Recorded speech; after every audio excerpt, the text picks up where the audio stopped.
उस समय मैं एमए फाइनल ईयर में थी। परीक्षा की तारीख नजदीक थी। तैयारी के लिए अपने कॉलेज की लाइब्रेरी में कुछ महत्वपूर्ण नोट्स तैयार करने में लगी हुई थी।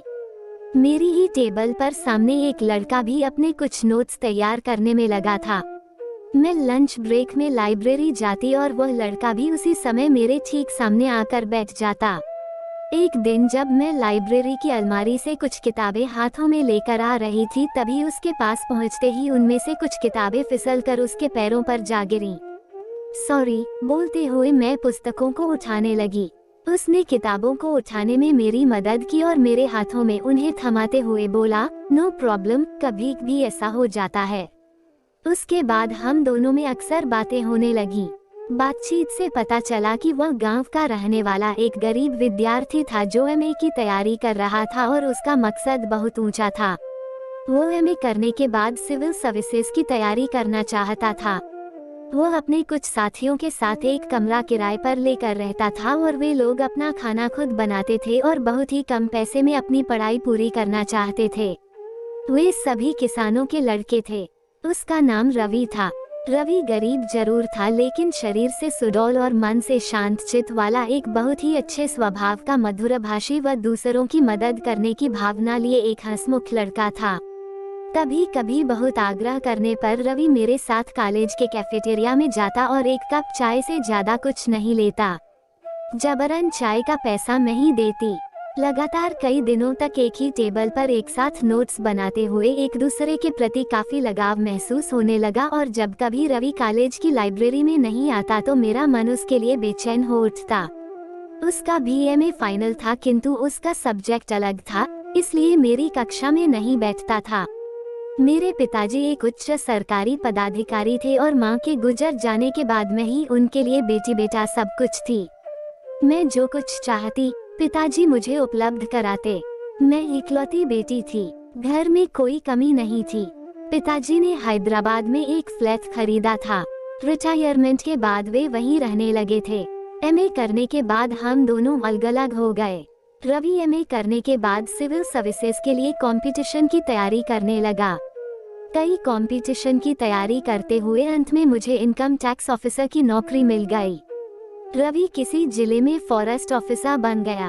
अलग अलग क्षेत्र में होने के कारण हमारा संबंध भी टूट गया।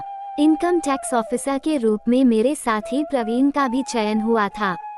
प्रवीण लंबा, गोरा और स्मार्ट था। हमारी ट्रेनिंग दिल्ली में थी। जिस इंस्टीट्यूट में ट्रेनिंग हो रही थी उसी बिल्डिंग में हमारा हॉस्टल भी था, किंतु हमारा एक दूसरे से महज औपचारिक संबंध था। एक दिन शाम को ट्रेनिंग के बाद मैं शॉपिंग करने बाजार गई थी। वहाँ प्रवीण भी मिल गया। अकेले ही शॉपिंग करने आई हो? प्रवीण ने मुस्कुराते हुए पूछा। हाँ, उसे देखकर जाने कैसे मेरे चेहरे पर भी मुस्कुराहट बिखर गई। शॉपिंग हो गई कि अभी बाकी है?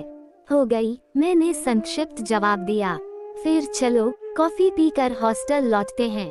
प्रवीण के आग्रह को मैं ठुकरा ना पाई और हम दोनों एक कॉफी हाउस में आकर एक टेबल पर बैठ गए। तुम कहाँ के रहने वाले हो? मैंने पूछा तो प्रवीण बोला, मेरठ। वहाँ मेरे पिताजी की होलसेल की 4 दुकानें हैं। अच्छा, तो तुम बिजनेसमैन हो? हाँ, लेकिन अब तो नौकरी में हूँ। अच्छा है, कम से कम अब बेवजह इनकम टैक्स वाले तुम्हारे परिवार को तंग नहीं करेंगे। हाँ, कुछ तो फायदा होगा ही। कॉफी पीकर हम लोग एक ही ऑटो में हॉस्टल आए। इसके बाद हम लोग ट्रेनिंग के दौरान रिसेस में एक साथ चाय पीते, लंच भी साथ लेते और कभी कभी डिनर में भी साथ हो जाते। ट्रेनिंग के बाद अक्सर हम लोग मार्केट निकल जाते। सारे खर्च प्रवीण ही करता। जब कभी मैं पेमेंट करने की कोशिश करती, वह रोक देता। ये संयोग ही था कि ट्रेनिंग के बाद मेरी पोस्टिंग मेरठ में हो गई और उसकी हैदराबाद में। प्रवीण को एक दिन मैं अपने पिताजी से मिलाने ले गई। प्रवीण ने उन्हें प्रणाम किया और सोफे पर पसर गया। ये प्रवीण है, इसी शहर में इनकम टैक्स ऑफिसर है। तुम लोग कहाँ के रहने वाले हो बेटा? पिताजी ने पूछा तो उसने सोफे पर पसरे ही पसरे कहा, मेरठ। तुम्हारे पिताजी क्या करते हैं? इसके परिवार का बहुत बड़ा बिजनेस है। पापा, मैं बोली तो पापा कुछ बोले तो नहीं, किंतु उनके हाव भाव से लग रहा था प्रवीण के व्यवहार से वे संतुष्ट नहीं हैं। उसके बाद प्रवीण उनसे कभी न मिला, किंतु मैं अक्सर प्रवीण के माँ बाबूजी से मिलती। उनका व्यवहार मेरे प्रति बहुत अच्छा था। वे लोग मुझे बेटी सा मानते। कुछ न कुछ इनकम टैक्स से संबंधित उनका काम रहता, जिसे मैं अपने पद के प्रभाव से जल्दी निपटा देती। हम दोनों के बीच संबंध गहराता जा रहा था। जब प्रवीण मेरठ आता तो मेरे क्वार्टर में मुझसे मिलने अवश्य आता। हम शाम में एक साथ डिनर लेते। प्रवीण को रात में खाने से पहले ड्रिंक की आदत थी। मैं उसे ड्रिंक लेने से रोकती तो वह हंस कर टाल जाता। मैं सोचती कि किस अधिकार से प्रवीण को ड्रिंक लेने से रोकूंगी, इसलिए वह नहीं मानता तो चुप हो जाती। एक दिन प्रवीण मेरे क्वार्टर में आया हुआ था। उस दिन मैंने नॉनवेज बनाया था और प्रवीण अपने साथ विस्की की एक बोतल लेते आया था। उस दिन उसने कुछ ज्यादा ही पी ली थी और उसका सुरूर उस पर चढ़ने लगा था। मैंने कहा, ड्रिंक की आदत अच्छी नहीं है, धीरे धीरे तुम इसके आदी बनते जा रहे हो। आज तो तुमने कुछ ज्यादा ही ले ली है। अब घर कैसे जाओगे? यार, आज यहीं सो जाता हूँ। घर पर इस अवस्था में जाऊंगा तो माँ बाबूजी को बुरा लगेगा। मैं पीता जरूर हूँ, लेकिन उनसे छिपाकर। बाबूजी जानेंगे तो उन्हें बहुत दुख होगा, लेकिन तुम्हारे बाबूजी खोजेंगे। तुम घर चले जाओ, ड्राइवर को बोल देती हूँ, तुम्हें पहुँचा देगा। नहीं, आज यहीं सोने दो। ड्राइवर से बाबूजी पूछेंगे और कहीं वह सच सच बता देगा तो यह और बुरा होगा। लेकिन मेरे यहाँ तो एक ही बेड है। यहाँ अब तक कोई आया ही नहीं, इसलिए इसकी आवश्यकता नहीं महसूस हुई। मैं अब चिंतित होने लगी थी। तुम चिंता मत करो, मैं नीचे सो जाऊंगा। बाबूजी को फोन कर दो, तब तक मैं अपने सोने का इंतजाम करती हूँ। मैंने सोचा आज डाइनिंग टेबल पर ही बेड लगा देती हूँ। प्रवीण ने अपनी माँ को फोन करके बताया कि वह आज अपने दोस्त के साथ रह गया है, कल आएगा। उसने जानबूझकर मेरे साथ रहने के बारे में न बताया। अब ये बताता भी कैसे कि वह मेरे साथ रात में अकेले रुका हुआ है। लोग जानेंगे तो क्या कहेंगे? उसका मेरे घर में अकेले रुकना मुझे भी अच्छा नहीं लग रहा था। आखिर वह पुरुष है। देर रात में उसने कुछ गलत करने का प्रयास किया तो मैं अकेले उसका कैसे विरोध कर पाऊंगी? लेकिन अब और कुछ हो भी नहीं सकता था। मैंने अपना बैग डाइनिंग टेबल पर लगाया तो वह बोला, मैं तुम्हारे बेड पर सोऊं और तुम डाइनिंग टेबल पर, यह अच्छा नहीं लगता। तुम अपने कमरे में सो जाओ, मैं ही डाइनिंग टेबल पर सो जाता हूँ। लेकिन यह अच्छा नहीं होगा, आखिर तुम मेरे गेस्ट भी तो हो। इन्हीं तर्क वितर्क में कब वह नशे में आकर बेड पर सो गया, पता ही नहीं चला। फिर जब मैं डाइनिंग टेबल पर सोने गई तो पतला बेड होने के कारण उस पर मुझे नींद नहीं आ रही थी, साथ ही उस पर से रात में ढुलक कर गिरने का भी भय लग रहा था। मैंने सोचा कि प्रवीण अब होश में तो है नहीं, क्यों न मैं पलंग पर किनारे सो जाऊं। फिर नींद में प्रवीण जाने कब मेरे पास सरक आया। जीवन में पहली बार किसी पुरुष की देह को इतनी नजदीक पाकर मैं अपने होश खो बैठी और हम सारी मर्यादाएं भूलकर एक हो गए। जब सुबह नींद टूटी तो हम अस्तव्यस्त कपड़ों में एक दूसरे से लिपटे सो रहे थे। मैं झटके से अलग हटी। मुझे लगा मुझसे एक बड़ी गलती हो गई है। हाँ, गलती तो मेरी ही थी। मैं ही तो उसके साथ पलंग पर सो गई थी। अगर ऐसा नहीं करती तो ये शर्मनाक घटना न घटती। प्रवीण भी आंखें नीचे किए हुए उठा और गुस्ल खाने चला गया। जब वह लौटा तब मैं मायूस सा चेहरा बनाए बैठी थी। वो किचन में चाय बनाने चला गया। मैं जानती थी कि उसे किचन में चाय का सामान नहीं मिलेगा, इसलिए बिना कुछ बोले दूध, चाय पत्ती और चीनी उसके सामने रख कर चली आई। वो एक ट्रे में 2 कप चाय लेकर आया और मेरी तरफ 1 कप चाय बढ़ाते हुए कहा, चाय पियो, जो होना था हो गया। लेकिन यह अच्छा नहीं हुआ। मैं दुखी होकर बोली, अब जानबूझकर तो हमने कुछ किया नहीं ऋतु। कभी भी वह हो जाता है जो हम नहीं चाहते। लेकिन चिंता न करो, हम जल्दी ही शादी कर लेंगे। लेकिन तुम्हारे माँ बाबूजी इसके लिए तैयार होंगे तब तो उन्हें मैं मना लूंगा। वे हमेशा ही तुम्हारी प्रशंसा करते हैं। लेकिन मेरे पापा न मानेंगे। क्यों? वे अपने एक दोस्त के बेटे से मेरा रिश्ता करना चाहते हैं। अब ये जिम्मेदारी तुम्हारी है कि उन्हें कैसे मनाओगी। उस रात के बाद हम लोग अक्सर रात एक साथ बिताते। प्रवीण ने अपने माँ बाबूजी से कहा तो कुछ नानुकुर के बाद वे लोग हमारी शादी के लिए तैयार हो गए। हालांकि बिजनेसमैन कम्युनिटी के उसके कई रिश्तेदार अपनी लड़की से उसकी शादी के लिए जोर दे रहे थे, किंतु मेरे साथ शादी की उसकी जिद पर सभी चुप हो गए। मैं अपने बाबूजी की इकलौती बेटी थी। माँ के निधन के बाद उन्होंने मुझे बेटे जैसा पाला पोसा था। मेरी जिद के आगे उन्हें भी झुकना पड़ा और आखिरकार हम लोग विवाह के बंधन में बंध गए। शादी का हवाला देकर हम लोगों ने अपनी पोसंटे गगलबगल के ही जिलों में करा ली। शादी के पहले प्रेमी प्रेमिका के बीच जो संबंध होते हैं वे बड़े ही मधुर और उल्लासवर्धक होते हैं, क्योंकि एक दूसरे को पाने के लिए उनके दिलों में जज्बा होता है। किंतु जब प्रेमी प्रेमिका आपस में शारीरिक संबंध बना लेते हैं तब इसका आकर्षण धीरे धीरे कम होने लगता है। हम लोगों के बीच भी यही हो रहा था। शादी के बाद कुछ महीनों तक तो हम लोग एक दूसरे के साथ बड़े ही उल्लास से मिलते रहे, किंतु बाद में धीरे धीरे प्रवीण के व्यवहार में परिवर्तन होने लगा। शुक्रवार को कभी मैं उसके यहाँ चली जाती और कभी वह मेरे यहाँ आ जाता, क्योंकि हमारे ऑफिस में शनिवार को छुट्टी रहती थी। लेकिन इधर मैं देख रही थी कि वह न तो मेरे यहाँ आना चाह रहा है, न मेरा उसके यहाँ जाना उसे पसंद आ रहा है। वो कुछ कहता तो नहीं था, लेकिन मैं उसके हाव भाव से महसूस कर रही थी कि उसका ध्यान मुझसे हटकर कहीं और भटक रहा है। जब मैं कभी उससे अपने यहाँ आने के लिए कहती तो वह काम के बोझ का बहाना बनाकर टाल देता, और जब कभी मैं उसके यहाँ पहुँच जाती तो ऑफिस का वर्कलोड बताकर रात में देर से लौटता। एक दिन शाम को मैं सप्ताहांत में प्रवीण के यहाँ पहुँची। प्रवीण अभी ऑफिस से नहीं लौटा था। हम लोगों के पास एक दूसरे के क्वार्टर की चाबी रहती थी। मैंने देखा कि उसके वार्डरोब में कपड़े बेतरतीब ढंग से रखे हुए थे। सोचा प्रवीण अकेले रहता है, इसलिए कपड़ों को जैसे तैसे रख देता है। फिर मैं इन कपड़ों को एक एक कर निकालने लगी ताकि उन्हें तह करके ढंग से रख सकूं। तभी छोटा सा जेवरों का डब्बा नीचे गिर गया। मैंने उसे खोलकर देखा तो उसमें एक बहुत ही कीमती प्लेटिनम धातु में जड़ी हीरे की अंगूठी थी। मैं सोचने लगी कि इस अंगूठी के बारे में तो प्रवीण ने मुझे कभी नहीं बताया। ये कहाँ से आई और यहाँ अलमारी में कपड़ों में छिपा कर क्यों रखी हुई है।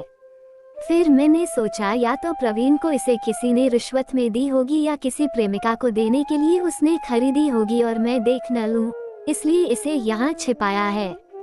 फिर मुझे संदेह हुआ कि कहीं ये रिश्वत में मिली अंगूठी तो नहीं है, क्योंकि अगर उसे अंगूठी अपनी किसी प्रेमिका को देनी होती तो उसे पसंद कराकर उसे तुरंत दे दी होती। यहाँ छिपा कर नहीं रखता। इसलिए मैं दूसरे रखे और कपड़ों को भी वहाँ से हटाने लगी तो देखा 2000 रुपयों की कई गड्डियाँ कपड़ों में रखी हुई हैं। ये देखते ही मेरे तो होश ही उड़ गए। अभी हम दोनों की सर्विस नई थी और उसने लोगों से रिश्वत लेना शुरू कर दिया था। मैं प्रवीण की प्रतीक्षा करने लगी और यह सोचा कि आने के बाद उसे समझाने की कोशिश करूंगी कि यह काम ठीक नहीं है, जल्दी से जल्दी इसे छोड़ दे, वरना वह किसी मुसीबत में फंस सकता है और नौकरी भी जा सकती है। प्रवीण अपनी आदत के अनुसार रात 8 बजे लौटा। मैंने पूछा, इतनी देर कहाँ लगा दी? अब तुमसे क्या बताऊं, ऑफिस में बहुत काम रहता है, देर हो ही जाती है। अच्छा ये बताओ, इतना कैश घर में कहाँ से आया और यह हीरे की अंगूठी? मेरी बात सुनकर पहले तो वह झेपा, फिर बोला, अरे यह मेरे एक मित्र की है। तो इनको तुमने अपने घर में क्यों रखा है?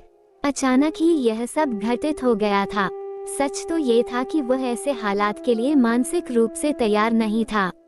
उससे कोई जवाब देते नहीं बना तो बोला, एक पार्टी ने काम से खुश होकर दे दिया था। आखिर हमारे पास क्या नहीं है प्रवीण, जो हमें रिश्वत लेने की जरूरत पड़े? घर का अच्छा बिजनेस है, अच्छी आमदनी है, फिर यह अनैतिक काम क्यों? सोचो हम क्या करेंगे इतने पैसे का? फिर कोई भी रिश्वत गलत काम के लिए ही देता है और सरकार को टैक्स चोरी के कारण इससे काफी नुकसान होता है। कभी न कभी गलत काम करने वाले फंस जाते हैं। अब कौन ऐसा है जो रिश्वत नहीं लेता? फिर ईमानदारी का ठीकरा हमारे ही सिर पर क्यों? प्रवीण बौखला कर बोला, मौका मिलने पर ऑफिस का चपरासी भी अपने स्तर से कुछ न कुछ वसूलता है। अब ये बातें रिश्वत को सही तो नहीं ठहराएंगी न? प्रवीण को समझाने का मैंने बहुत प्रयत्न किया, किंतु मेरी बातों का उस पर कोई असर नहीं पड़ा। दूसरे दिन मैं लौट आई। प्रवीण को शराब पीने की आदत तो पहले से ही थी। अब वह और भी महंगी शराब पीने लगा। वो कई पार्टियों में जाने लगा। बाद में मुझे कई स्रोतों से खबर मिली कि वह रात में किसी होटल में कॉलर के साथ अपनी रातें रंगीन करता है। एक दिन कुछ आवश्यक कार्य से मुझे अचानक हैदराबाद जाना पड़ा। मैंने प्रवीण को फोन लगाया, लेकिन उसका फोन स्विच ऑफ बता रहा था, इसलिए सीधे उसके क्वार्टर में पहुंची। उस समय रात के 9 बज रहे थे। मैंने होटल से अपने लिए खाना पैक करवा लिया था। घंटी की आवाज सुनकर भी जब प्रवीण ने दरवाजा नहीं खोला तो मेरा मन आशंका से भर उठा। मैंने फिर उसे फोन लगाने का प्रयत्न किया, किंतु अभी भी उसका फोन स्विच ऑफ बता रहा था। फिर मैंने दरवाजा नॉक किया। उसने दरवाजा खोला तो मैंने पूछा, दरवाजा खोलने में इतनी देर क्यों हुई? सुनते ही प्रवीण बौखला गया और गुस्से में बोला, तुम्हें फोन करके आना था। लगातार 2 घंटे से प्रयत्न कर रही हूँ, तुम्हारा फोन स्विच ऑफ बता रहा है। अचानक हैदराबाद आना पड़ गया, जल्दी में मैं तुम्हें खबर नहीं कर पाई। वो कुछ नहीं बोला। जब मैं अंदर गई तो जो दृश्य देखा उसने मुझे पूरी तरह हिलाकर रख दिया। अंदर टेबल पर शराब की बोतलें और गिलास पड़े हुए थे। एक लड़की बगल में बैठी हुई थी। ये कौन है? उसने झूठ छिपाने का प्रयत्न करते हुए कहा, मेरे रिश्तेदार की एक लड़की है। परीक्षा देने आई थी। रात होने के कारण यहाँ आ गई। लड़की के हाव भाव और बोलचाल से मैं तुरंत ही समझ गई कि यह कोई बाजारू लड़की है और किसी पार्टी द्वारा भेजी हुई है। अब मैं समझ गई, इस शख्स के साथ मेरी जिंदगी नरक बन गई है और अब आगे इसके साथ जीवन निर्वाह संभव नहीं है। जिस दाम्पत्य जीवन में पति द्वारा पत्नी के विश्वास का लगातार हनन किया जा रहा हो, जिसकी भावनाओं को कुचला जा रहा हो और जहां अनैतिकता का बोलबाला हो, उसको ढोना स्वयं पर जुल्म करने जैसा ही है। लड़की सहमी, डरी हुई और सिकुड़ कर बैठी थी। मैं बोली, अब तुम्हारे साथ मैं 1 मिनट भी न रहूंगी। तुम्हें मैंने क्या तकलीफ दी है जो तुम मुझसे इतनी नाराज हो? तुम्हें कभी डांटा, कभी मारा पीटा या कभी तुम्हारे व्यक्तिगत जीवन में दखल दिया? नहीं, ऐसा कुछ भी नहीं किया प्रवीण, किंतु जो किया इससे ज्यादा घातक है। मेरी गलती पर तुम मुझे डांटते, मारपीट भी देते या हमारे दाम्पत्य जीवन में जहर घोलने वाले मेरे व्यक्तिगत जीवन में दखल भी देते तो मैं बिल्कुल बुरा नहीं मानती, क्योंकि इतना तो पति के नाते तुम्हारा अधिकार बनता ही है। लेकिन जो तुम कर रहे हो वह मुझसे सहन नहीं होता। तुम मेरी जिंदगी में अचानक आए थे, परिस्थितियां ऐसी बनी कि हम दोनों वैवाहिक जीवन में बंध गए। तुम रिश्वत लेने लगे, उसका मैंने विरोध किया, लेकिन इससे मैं उतनी आहत न हुई। मुझे लगता था कि तुम समझ जाओगे, लेकिन तुम न समझे और एक नया घटिया तरीका अपना लिया। प्रवीण कुछ न बोला। मेरी बातों में सच्चाई थी जिसके प्रतिकार का उसके पास नैतिक बल नहीं था। मैं निकलने लगी तो उसने रोका, लेकिन मैं अब रुकना नहीं चाहती थी, क्योंकि मैं अब उस जैसे अनैतिक इंसान के साथ नहीं रहना चाहती थी। मैं उस रात होटल में रही, जानबूझकर पापा के पास नहीं गई। सोचा, पापा इतनी रात को आने का कारण पूछेंगे तो क्या जवाब दूंगी? कहीं गुस्से में सच्चाई मुंह से निकल गई तो उन्हें काफी तकलीफ होगी। रात भर एक झंझावात से मेरा दिमाग घूमता रहा। क्या मैंने यह उचित किया? क्या मुझे प्रवीण को संभलने का एक और मौका देना चाहिए था? क्या वैवाहिक जीवन को खत्म करने का यह फैसला जल्दी में लिया गया है? लेकिन मेरे दिल के किसी कोने से आवाज आई, वह वैवाहिक जीवन ही कैसा जो इसकी मर्यादाओं का पालन न करे। सच तो ये था कि वैवाहिक जीवन में बंधने का मेरा यह फैसला ही जल्दी में लिया गया था। यह मेरी एक गलती का परिणाम था। मुझसे प्रवीण को ही समझने में गलती हुई थी। पापा उसे एक ही मुलाकात में समझ गए थे जब उसने उन्हें प्रणाम किया था और उनके सामने ही वह सोफे पर पसर गया था। पापा ने उसके अंदर तक झांक लिया था। जब मैंने पापा से प्रवीण से शादी की इजाजत मांगी थी, उन्होंने इसका पुरजोर विरोध किया था, लेकिन उस समय मैं प्रवीण के प्यार में पागल थी। उनके इशारों को मैं न समझ पाई थी। ये बात मुझे समझ में नहीं आई कि हमारे बुजुर्गों के पास एक लंबे समय का अनुभव होता है और वह अनुभव हमें कई परेशानियों से बचा सकता है। किंतु अब क्या हो सकता था? मैं दूसरे दिन मेरठ लौट आई और इस विषय पर सलाह लेने के लिए शहर के एक सीनियर वकील से मिली। प्रवीण से तलाक लेने के लिए एक ठोस साक्ष्य की जरूरत थी जो मेरे पास नहीं था। म्यूचुअल डिवोर्स के लिए प्रवीण तैयार होगा, इस पर मुझे संदेह था। फिर भी मैंने सोचा, क्यों न प्रवीण से इस बिंदु पर चर्चा की जाए, शायद तैयार ही हो जाए। अभी हमारी शादी को 1 वर्ष से कुछ ही दिन ज्यादा हुए थे और हमारे अब तक कोई बच्चा नहीं था। यह अच्छा ही था क्योंकि पति पत्नी के तलाक के बीच सबसे ज्यादा बच्चे ही परेशान होते हैं। उन्हें न माँ का पूरा प्यार मिल पाता है न पिता का, और जीवन की शुरुआत से वे एक तल्ख जीवन जीने के लिए मजबूर हो जाते हैं और उनका बचपन माता पिता के झगड़े में, तनाव व चिंता में बीतने लगता है। उस दिन के बाद से मैंने न प्रवीण को फोन किया और न ही उसने मुझसे बात करने की कोशिश की। हमारे बीच पैदा हुई खाई दिनों दिन और गहरी होती जा रही थी। एक दिन इनकम टैक्स के सभी अफसरों की मीटिंग के लिए हेडक्वार्टर से बुलावा आया था। जब मीटिंग हॉल में मेरी प्रवीण से मुलाकात हुई तो वह मुझसे अपनी नजरें बचाता हुआ दूसरे मित्रों से बात करने लगा। अरे भाभी, आपसे प्रवीण की कुछ अनबन चल रही है क्या? आप लोगों को आपस में बातें करते नहीं देखा? ऋषि ने पूछा तो मैंने उससे इधर उधर की बातें करके प्रसंग को टाल दिया। लेकिन बातों को टालने से सच्चाई तो खत्म नहीं हो जाती। हमारे बीच की तनातनी ने हमारे कई साथियों के मन में संदेह पैदा कर ही दिया। जब शाम को मीटिंग खत्म हुई तो मैं प्रवीण के पास जाकर बोली, प्रवीण, हम लोगों के बीच जो मसले हैं वे आसानी से हल होने वाले नहीं लगते। इस तरह घुट घुट कर जीवन जीने से तो अच्छा है कि हम दोनों अलग हो जाएं। अगर तुम कोऑपरेट करो तो हम दोनों म्यूचुअल डिवोर्स ले लें। तुम तो ऐसी बात करती हो जैसे डिवोर्स बच्चों का खेल हो। जब चाहे शादी कर ली, जब चाहे डिवोर्स ले लिया। तो तुम ही बताओ क्या करें हम? जो तुम कर रहे हो क्या सही है? तुम गलतफहमी की शिकार हो। वैसा कुछ नहीं है जैसा तुम समझ रही हो। प्रवीण, अगर तुम्हारे व्यवहार में परिवर्तन हो जाता है और तुम आगे कोई ऐसा काम नहीं करोगे जिससे मुझे तुमसे कोई भी शिकायत हो तो मैं डिवोर्स की बात वापस ले लूंगी। प्रॉमिस, अब आगे तुम्हें मुझसे कोई शिकायत न होगी। मैंने प्रवीण की बातों पर विश्वास कर लिया और एक बार फिर हमारा आपस में मिलना जुलना शुरू हो गया। किंतु प्रवीण में कोई सुधार नहीं हुआ। वो मुझसे झूठे वादे करता रहा और रिश्वत का खेल खेलता रहा। हाँ, अब वो किसी कोलेगर्ल को घर में बुलाने की जगह उन्हें होटल ले जाने लगा और आखिरकार वही हुआ जिसका मुझे भय था। विजिलेंस वालों ने उसे रंगे हाथों पैसा लेते हुए पकड़ लिया और जेल भेज दिया। विजिलेंस वालों ने छापा मारकर उसके क्वार्टर से 1 करोड़ से भी ज्यादा नकदी रुपए जब्त किए। उस हीरे की अंगूठी के साथ अन्य कई जेवरात भी बरामद हुए थे। साथ ही कई अन्य आपत्तिजनक दस्तावेज भी बरामद किए गए थे। पत्नी होने के कारण विजिलेंस वालों ने मेरे क्वार्टर में भी छापा मारा, किंतु मेरे यहाँ उन्हें कोई भी आपत्तिजनक वस्तु न मिली। कहते हैं न कि विपत्ति आती है तो अकेले नहीं आती। उधर मेरठ में सीबीआई ने प्रवीण के परिवार वालों के कई बिजनेस ठिकानों पर एक साथ छापा मारा और आयकर चोरी के कई मामले पकड़े। प्रवीण और उसका परिवार चारों तरफ से बुरी तरह से फंस गया था। इस दौरान मैं निरपेक्ष रही।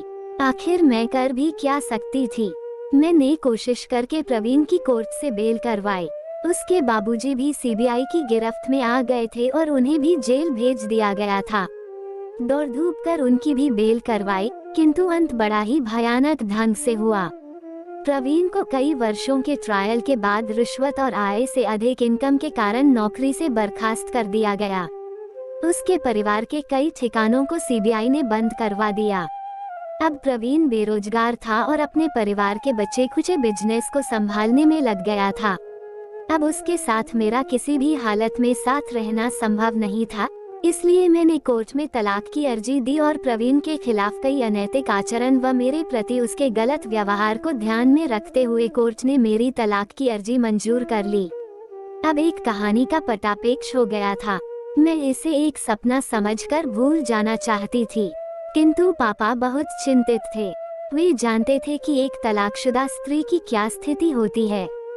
समाज उसे हेय दृष्टि से देखता है।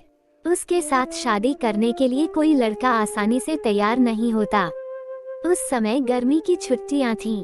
मैं पापा के पास हैदराबाद आई हुई थी। पापा बोले, बेटी गोवा के लिए फ्लाइट बुक करा लो, तुम्हारा मन बहल जाएगा। दूसरे दिन मैंने फ्लाइट बुक कराई और हम लोग गोवा आ गए। हमें 2-3 दिनों तक गोवा रुकना था। पापा के कहने पर मैं उनके साथ बीच पर आई हुई थी। बीच पर सैलानियों की भीड़ थी। पानी में अच्छा लग रहा था। जब मैं बीच के किनारे पहुंची तो लहरों की तेजी के कारण दिक्कत हो रही थी। तभी किसी ने मेरा हाथ पकड़ा और पानी में ले गया। मेरी नजर पड़ी तो मैं देखकर विस्मित होते बोली, अरे तुम रवि। रवि ने भी मेरी ओर देखा। हाँ ऋतु। हाँ। अचानक रवि को पाकर स्वयं को रोक ना पा रही थी। वह भी बीच पर घूमने के लिए आया था। पापा भी आए हैं, मैं बोली। अच्छा चलो, मैं 5-10 मिनट में आता हूँ। मैं माँ के साथ आया हूँ, रवि बोला। मैं पापा के पास आकर उसके लौटने का इंतजार करने लगी। 15-20 मिनट के बाद रवि हमें खोजते हुए अपनी माँ के साथ आया। ये मेरी माँ है। मैंने उसकी माँ के पैर छुए तो माँ जी ने स्नेह से सिर पर हाथ फेर दिया। मैंने रवि से पापा का परिचय कराया। अत्यंत नम्रता से उसने उनके पैर छुए तो पापा ने उसको आशीर्वाद देते हुए पूछा, बेटा अपना परिचय नहीं दिया। पापा, ये रवि है, कॉलेज में हम लोग साथ पढ़ते थे। मैं प्रफुल्लित होते हुए बोली। बेटा बहू को साथ नहीं लाए? उसकी माँ ने पापा का अभिवादन करते हुए कहा, बहुत कहा लेकिन अब तक शादी नहीं की। क्यों बेटा, अब तो तुम्हें शादी कर लेनी चाहिए। घर में कौन कौन है? बाबूजी पिछले ही साल गुजर गए। अब माँ मेरे साथ ही देहरादून में रहती हैं। वहाँ क्या करते हो? फॉरेस्ट ऑफिसर हूँ। लेकिन प्रवीण कहीं दिखाई नहीं दे रहे, क्या वे नहीं आए हैं? रवि ने पूछा तो पापा उदास हो गए। रवि, तुम तो जानते ही होगे कि उसके साथ क्या हुआ था। पापा को चुप देखकर मैं बोली, सुना था ऋतु, सुनकर बहुत दुख हुआ था, लेकिन अब सब कुछ खत्म हो गया रवि। मैंने उससे तलाक ले लिया। लेकिन क्यों? अब पुराने घाव को कुरेने से क्या मिलेगा? मैं उदास होकर बोली, हाँ बेटा, इतनी कम उम्र में तलाक, मुझे समझ में नहीं आता यह इतना लंबा जीवन अकेले कैसे काटेगी। बाबूजी ने कहा, बेटी क्या तुम वही ऋतु हो जो रवि के साथ उसके कॉलेज में पढ़ती थी? रवि की माँ ने पूछा। हाँ माँ जी, लेकिन आप कैसे जानती हूँ, यही जानना चाह रही हो ना? तो सुनो, रवि हमेशा तुम्हारे बारे में चर्चा करता है। बेटी, इसको तुम्हारी इतनी चिंता है कि प्रवीण जब अरेस्ट हुआ था तब ये रात भर न सोया था। कहता था जाने क्या बीत रही होगी ऋतु पर। तुमने शादी पर इसको निमंत्रण नहीं दिया था। कई दिनों तक परेशान रहा था। बेटी, ये सोचकर तुम्हें फोन नहीं करता था कि कहीं तुम्हारे दाम्पत्य जीवन में गलत फहमी न पैदा हो जाए। लेकिन बेटी, अब तो तुम तलाकशुदा हो। तुम चाहोगी तो हमारा घर बस जाएगा। माँ जी भावुक होकर एक ही सांस में बोल गई थी। मैं तो सोच ही न पा रही थी कि रवि के दिल में मेरे लिए अभी भी इतना प्रेम है।